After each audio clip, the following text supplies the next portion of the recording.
Maybe you listen to somebody else. We talked about headphones when we first started the podcast. That's the shame. And you're right. But life happens, and that slipped my mind. Every Saturday. As I put mine on, it slips your mind. You're acting like your brother. No. My brother act like me. Y'all act like each other. Alright, are we ready? He wants you to know that what's inside of you is like grandmama's greens. So don't give up. Your time is coming.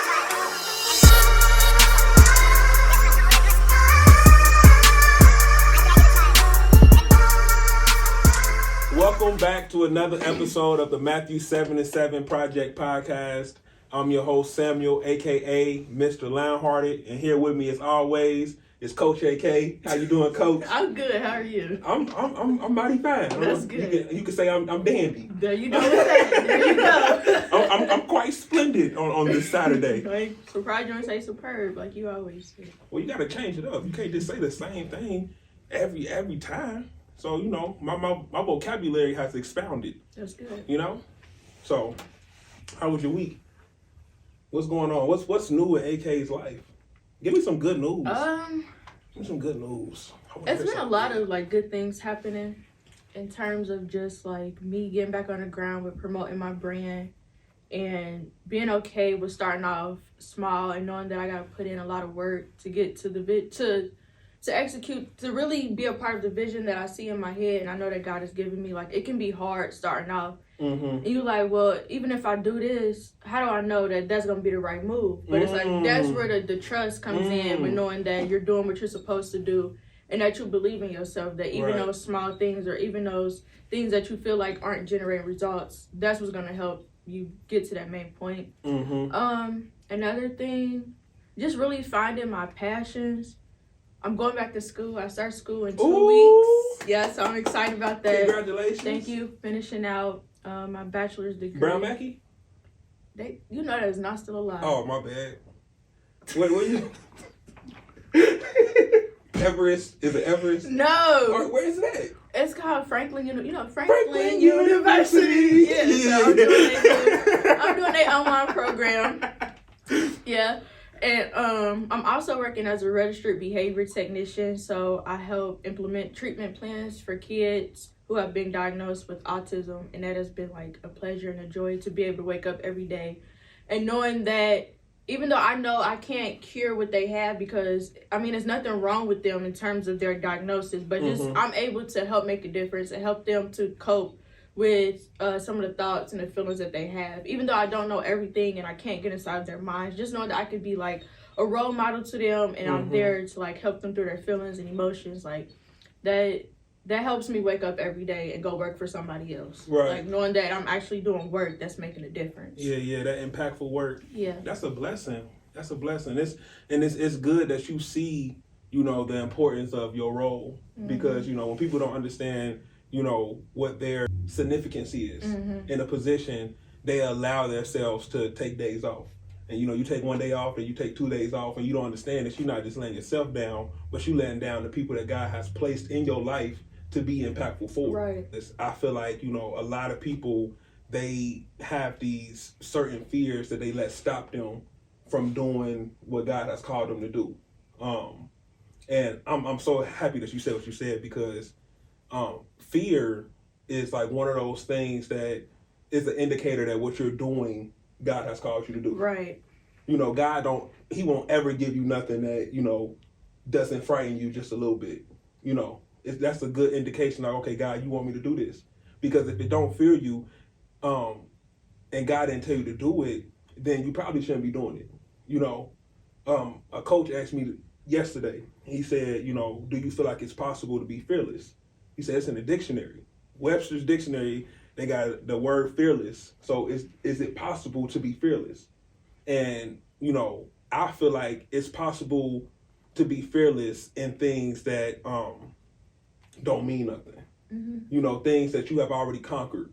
But when we talking about things that God has told you to do, I don't feel like you can be fearless because you don't know what's next. Right. When God has placed you somewhere, He's telling you to do something. You don't know what's next. You don't know, what's coming around the corner. So you have that fear, but it's not that fear that stops you. It's that respectful type of fear. Like, I understand the importance of what's going on. So, I'm respectfully, fearful of what's coming next.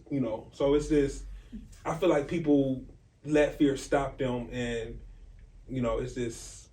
It hinders not just themselves, but a lot of people around them, because you was called to do this. Yeah. I need you here in this place. But then I also feel like there are certain levels of fear, like we all know that. But when you're called by God, or even like when you're a believer and you know that even though you're doing something that can cause fear, that can be like, God, you really want me to do this? Mm-hmm. Or how can this even be possible? That's when that fear then leads into faith. And faith is just believing what you can't see, because you can become so like afraid or fearful of what's to come that all you can do is just activate that faith and lean on God to get you through and to help you work through that fear. And we know that like God hasn't given us the spirit of fear, but it's also okay for us to sometimes like have a question or a little concern, because that's what makes us human. Mm-hmm. And then it's not a good place to stay in that fear, but we should always cast everything to God and let him know, like, okay, God, I know you called me to do this, and I believe I can do it, but this is what I'm afraid of, or Right. I've hit this part of the journey and it's causing me to Right. become a little afraid. Like, what do I do? It requires Him. Yeah. That's the beautiful thing, because it's like, God, you have given me this, so the only way I can do it is with your help. Right. If you're doing something that don't require God, it ain't from God. Mm-hmm. So the fact that you're doing something that you have fears in, it allows God to show up for you, because He wants the credit. I also feel like fear introduces courage. It teaches you how to use courage, and courage, teaches you how to be faithful. Because it all works together. So where there's fear, courage needs to be there to conquer that fear. Mm-hmm. And you only have courage if you have faith. Could be, you don't see what's going on. You don't know what's going to happen. You don't understand the facets and the reasons and what God has worked for you, and why you met this person, and why He placed you here, and why you had to go over here today. But everything works together for your good. So I feel like, when you're fearful, it's a chance for you to really use courage. And, that's also a chance for you to be faithful and test your faith and see where you at with God. When is a time where like you had to activate that courage and that faith to conquer your fear? Because we talk a lot about what happens in life, but from a broad perspective. But like, what can you share? It's a lot of times. It's a lot of times in my life where I was very fearful of something, but I had to really lean on God, because the only way this is gonna work is with you. The number one thing I can think of right now is this podcast. Yep, I was thinking this podcast. You don't want to think. Yeah, I was waiting for you to say it. When I first had this idea of this podcast, I'm like, nah, Sam, you can't do that. Like, you can't do that. And everything that told me I couldn't do it, slowed me down for a long time. Mm-hmm. And I really had to lean on God. And it wasn't until I really started praying and asking Him to open up the doors and to set me up in positions where, this thing that He has placed inside my mind can be birthed and into reality. And that's when He started giving me names, and He started, allowing me to meet different people, and even allowing me to go through certain things to see how He works. Mm-hmm. A lot of people don't know this, but when we first started the podcast, it was 8 of us. Yeah. It was 8 of us in the group chat, on fire for God, saying we gonna do this, and they started falling off like left and right, and it's like when all the dust settled, it was me, you, and Dom, and it was later on, a couple weeks past, when I realized that y'all always been my team. Since day one, y'all been my team. Anything I needed, anything I was doing, if I called your phone, y'all was ready to run with me. And it was a blessing and very humbling, to really watch God show me in my life who really with me. Mm-hmm. So Sam, you got this vision, you had this idea, and you brought all the people in the room. But I'm gonna tell you who I brought in the room. So you see who you brought. I'm gonna show you who I brought. And when he showed you who he brought, and everybody else fall off, it's like, okay, cool. This is from God. This can't fail. So it helps me keep going. In the beginning, because I know the future is bright. Right. I don't know what's gonna happen in the future, but I know anything connected to God, it's gonna be crazy. Yeah, it's gonna be crazy. But I'm gonna go on. What about you? What about you? You ain't about to ask me no crazy question like that. Like that's how you gotta dig deep. What is a time when you was fearful and you had to really lean on God to get through and do what He called you to do? It's a lot. When was you a punk? Even chill. Never been a punk. I mean, I'm just saying. Scared, fearful, afraid. Soft. I would say, even with the job I'm working now, even though this is not a place like where I would want to be for forever, like in terms of solely only working for someone else, but loving what I do. The idea of becoming a registered behavior technician was brought to me like in 2021. Mm-hmm. I had got my car and my salesman was talking to me about how my passions and what I was interested in. And then he mentioned like, what his son was doing. And I'm like, I can't do that. Like, that's hard work to help children with autism. Mm-hmm. Like, I don't know how I would qualify for somebody to help. Like, how would I be able to do that? And even in terms of, like, I even started looking at my physique. Like, I'm a small lady. Like, I'm little. I'm like, these kids these days are big. Or just even in terms of, like, me being little, am I going to be taken seriously by the kids or even by the families? Right. Like, it was a lot of fear just, like, trying to stop me. And I did procrastinate, like, a year later. And then I finally was like, it just kept coming up. Mm-hmm. Like, it just kept happening. Couldn't run from it. Right. To the point where the company reached out to me on Indeed. And I'm like, I never did this type of work before. What are they talking about? So I'm like, you know what? I'm going to go for it. I'm going to do it. And I don't regret my decision at all. I'm glad that, it was God's planning and God's timing. Mm-hmm. Because if I had went after the career, like when it was first presented to me, mm-hmm. I probably wouldn't be as passionate about it, or I wouldn't be as like successful in the field in terms of providing the type of therapy and the type of attitude that I do have when giving the therapy to the kids, because of just like what I was going through back then. Mm-hmm. But now, like, that I've matured, gone through some things, learned a lot of things, like I was the person for it. Mm-hmm. So I'm glad I didn't let that fear continue to keep me back. Yes, I'm glad God went before you and handled business for you and made that space available for you. Right. I was reading last night and I came up on the story when Joshua was giving out the land to the Israelites, and they came to him and they said we got too many people. Like, why you give us this over here and we got all these people? We need more space. Mm-hmm. And Josh was like, you need to go get your space then. You need to go handle that. go walk down on them and get your space.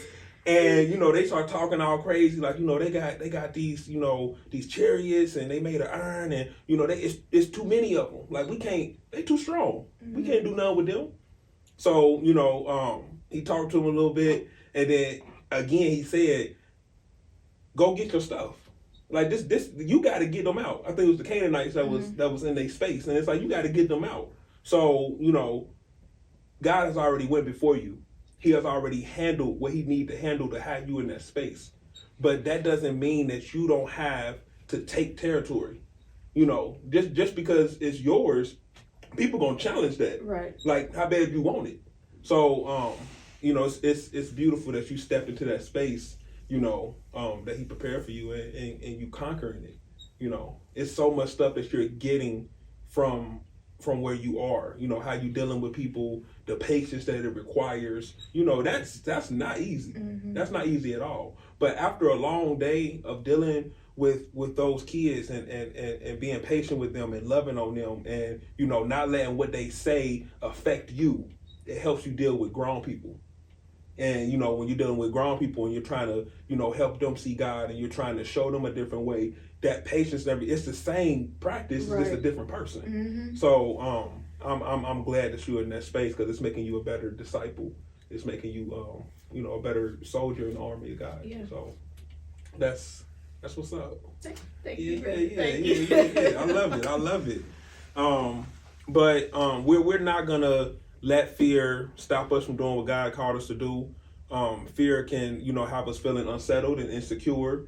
It can have us, questioning our self-worth, and that's all tricks of the enemy. Mm-hmm. Because you're more than what's in your mind. You're more than what you think of yourself. Even if you think highly of yourself, God said you're more. So know that those low thoughts don't mean nothing. They just things that are designed to put you in a spot where you're in the dark and nobody sees you and you can't be impactful and you can't change lives and you can't be used. Don't be shut off in the dark. I think fear can be a beautiful thing if it's used the right way. Yeah. I think people, they got this, it's two definitions to fear. Or I should say two perspectives. Yeah. You have the fear that keeps you away from something, that you're running away from something, but then you have that reverence type of fear. That I understand the importance type of fear. And, we got to understand what we are, casting out and praying about. Because, people say things like, fear is nothing but an evil spirit. And, the fear that keeps you away from where God is, heck yeah. But the fear that helps you understand who God is, nah.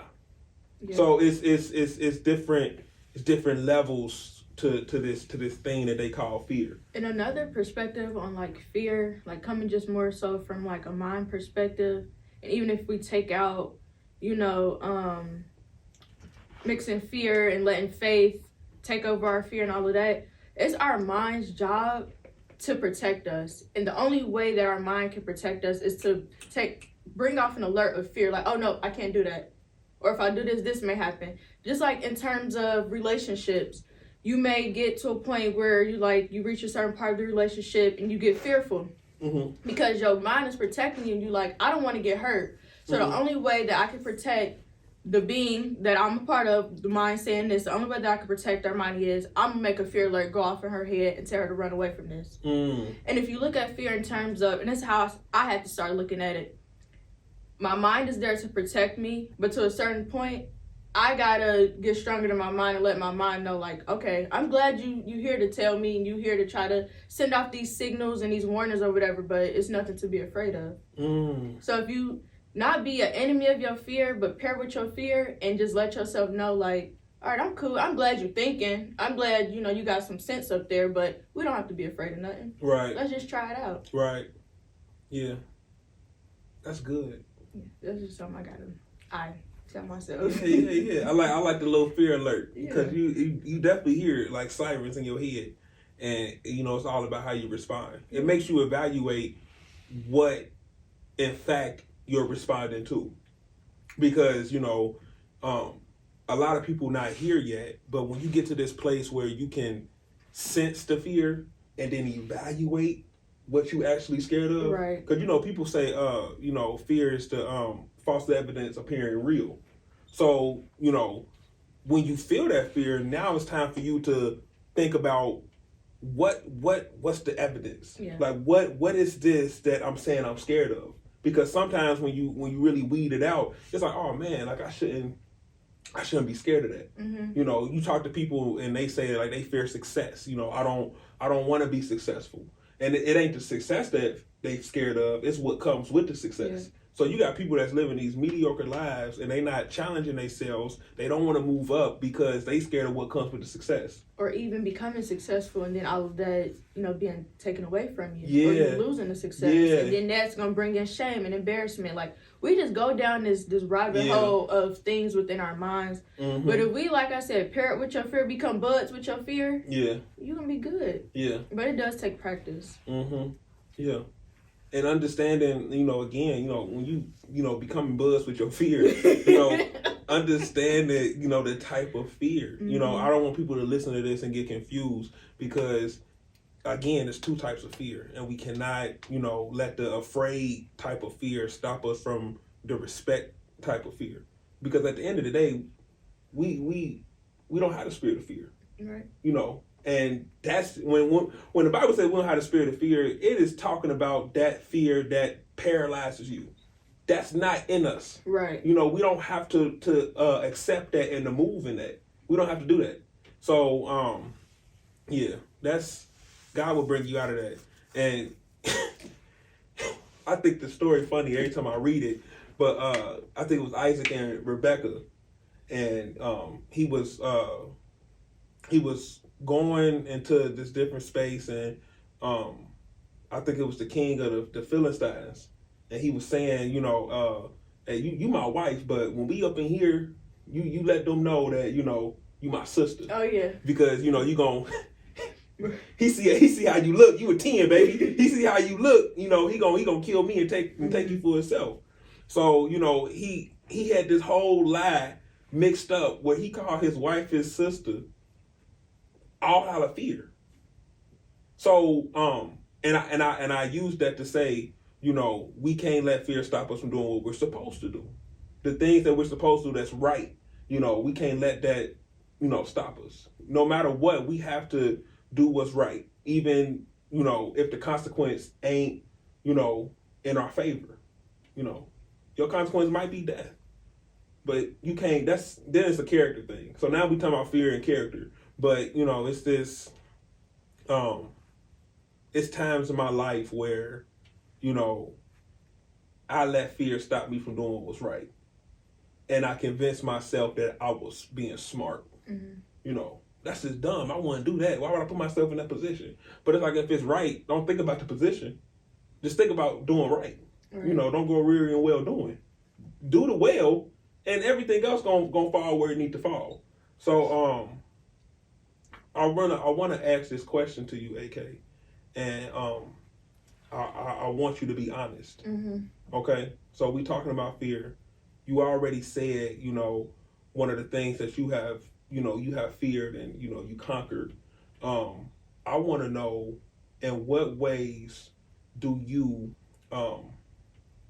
use fear to help somebody else? What ways do I use fear to help somebody else? Yeah. Oh,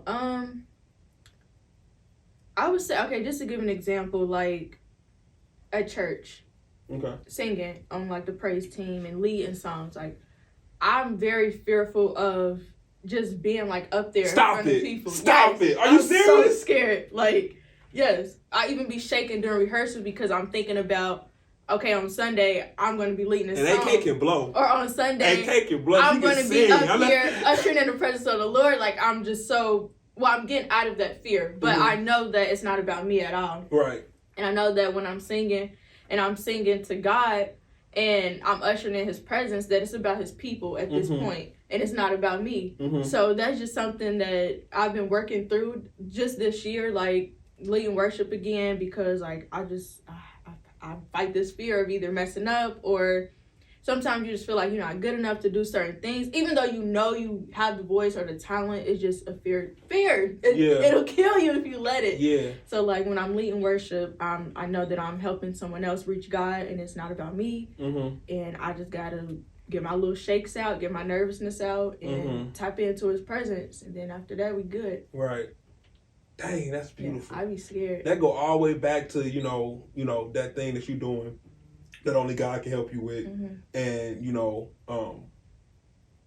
how you let God help you in that fear, and it gives you the courage to do what you're supposed to do, because it's bigger than you. Right. Sometimes when I get in spaces where I have to use my voice, and people think because I talk a lot and I'm goofy and I'm loud, they think that I just love being in front of people. Like, that's... I wouldn't think that you wouldn't, though. You're such a people person. Nah. I like people, but, I don't know. I feel I am a people person, but at the same time, I like being by myself more than I like being with people. But, when I'm in that space with people, it's like I thrive because, I understand who I am and what I'm supposed to do.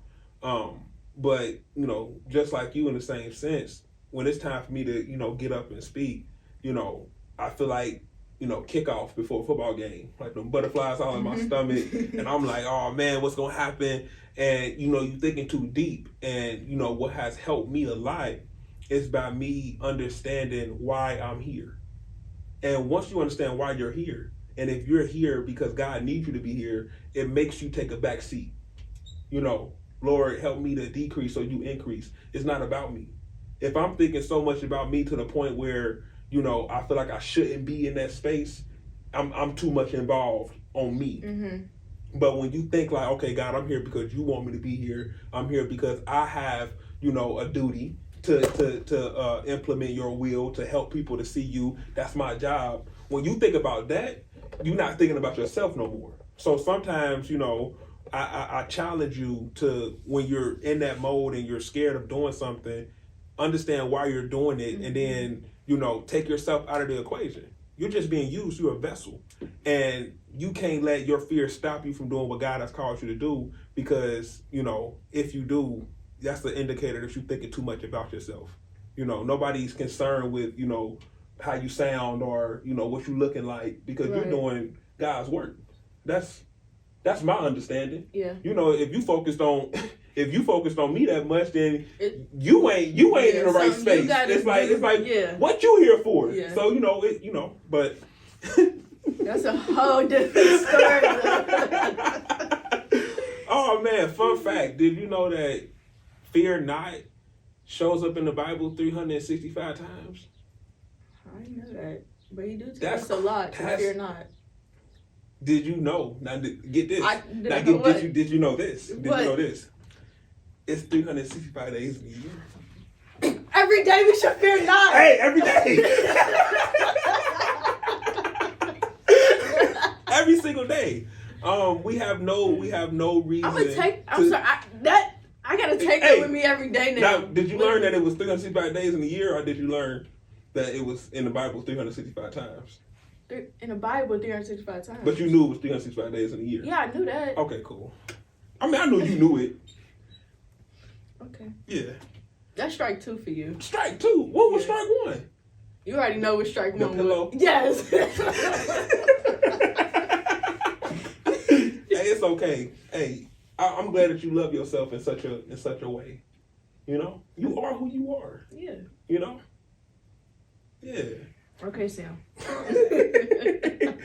But it's also, good things about fear. Psalms 2:11 tells us to serve the Lord with reverent fear and rejoice with trembling.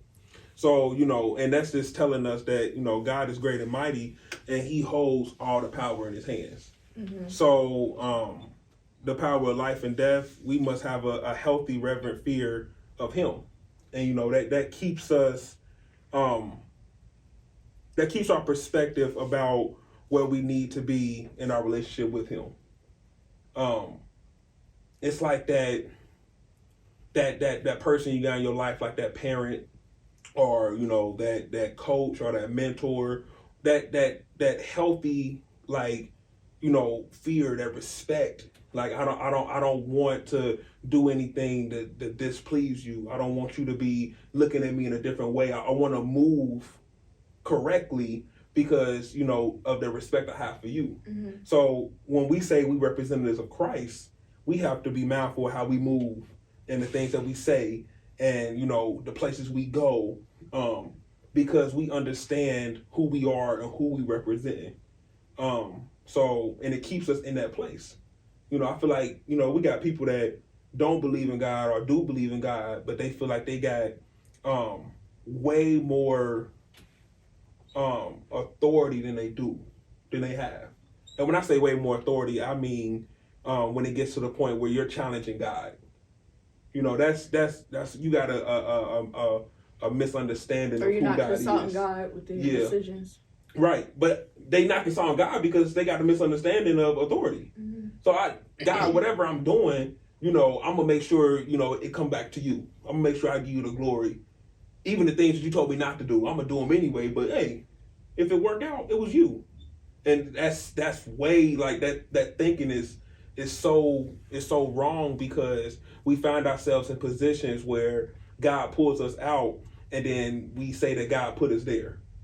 You know, God put me in this position and he had to teach me this and he pulled me out. And it's like, no, you went there and he didn't tell you to go there and he saved you because of, you know, his grace and his mercy. Right. But, you know, that doesn't mean you were supposed to be there in the first place. I feel like we would avoid a lot of heartache and struggle if we just, you know, like you said, consult God in our decisions.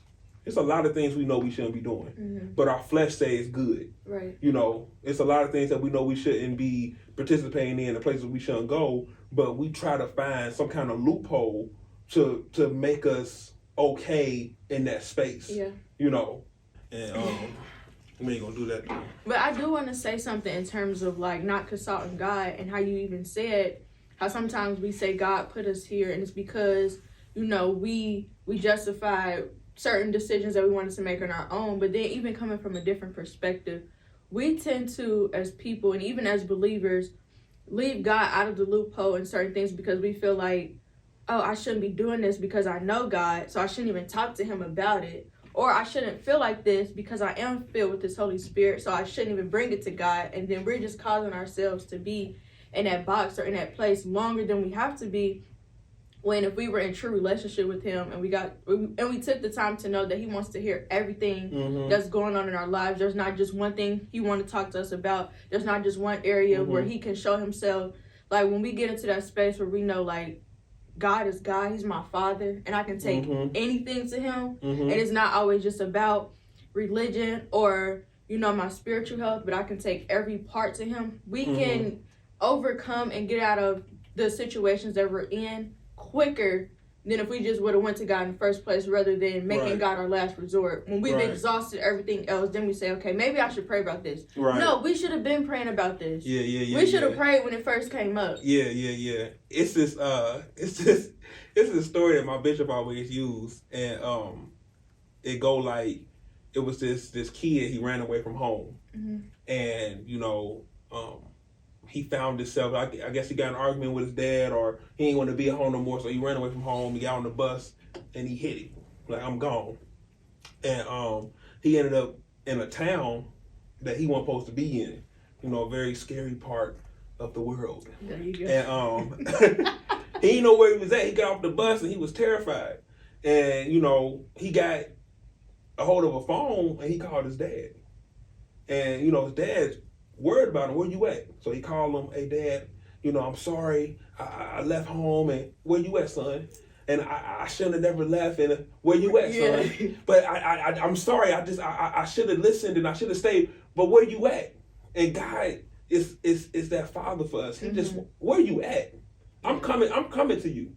And you know, like you just said, we are in these positions where we are so full of fear and shame that we don't go to our father. We don't even call his name. Because I shouldn't have did it. I shouldn't even went over here. I'm like, I got to get myself out of this one. And then when I get myself out of it, I'm a walk up to him and I'm going to come back. And it's like, sometimes you can't get yourself out of it. And we got to, like, you know, hey, put down that pride. Call your father. Let him come get you. And make better decisions moving ahead. You know, my daily prayer is that I become a better decision maker. I want to be a great decision maker because everything that we do are tied to our decisions. And I don't want to, you know, waste time, you know, doing things and being in areas that I shouldn't be in because of decisions. You know, every decision matters from the smallest to the biggest. And I want to be a great decision maker because it's vital to my walk. It's vital to my life. And even the great decision of understanding I messed up.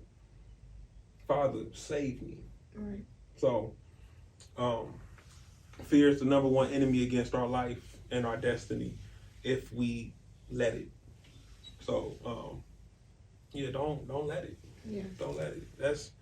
That's what I got, man. That was good. Yeah. That was real good. It was good. I also got a list of scriptures for people when you want to overcome fear and you're trying to find the strength to go on. I need you to remember these scriptures. I have written it down for you because I was thinking about you. Psalms 46, 1 and 2, John 14 and 27, Deuteronomy 31 and 6, Ephesians 1 and 3, Revelation 22 and 5, Philippians 4, 6 through 7, 2 Timothy 1 and 7, Genesis 26 and 7, and Joshua 17 and 16. And I'm going to have these listed below for you, but these are scriptures that would help you find strength and to remember you're not by yourself and fear doesn't have to paralyze you. But yeah, I'm out of here. Me too. I appreciate y'all for tuning in. Peace. Bye, y'all. That was a good episode. You to know that what's inside of you is like grandmama's greens. So don't give up. Your time is coming.